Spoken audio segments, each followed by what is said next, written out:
জি, উনি একটা রোডের দিকে ঢুকাইতেছে, ছেলেপেলেরা ওনার ধাওয়া পরে করছে।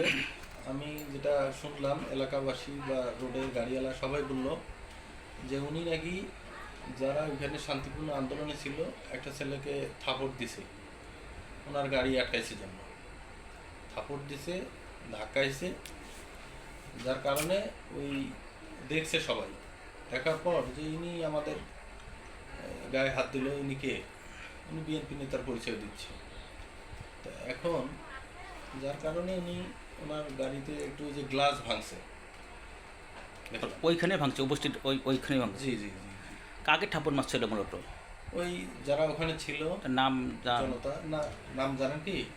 না। আচ্ছা, ও মানে ঠাপড় মারার কারণে মানুষ হয়ে। ছেলে পেলে দেখে এ, ও তো শান্তিপূর্ণ আন্দোলন করতেছে, এখানে পাওয়ার দেখার কি আছে। আচ্ছা আচ্ছা। এই জন্য যেটা আমি শুনলাম, আমি তো বাসা ছিলাম। পরে আমি গিয়ে ওনাকে মানে রেজা চেয়ারম্যানকে, ওনার সঙ্গে আমি মিট হই। আমি এখান থেকে গিয়ে ওনাকে নিয়ে পরে আমি পুলিশ ডেকে ওনার পুলিশের হাতে দিয়ে দিই।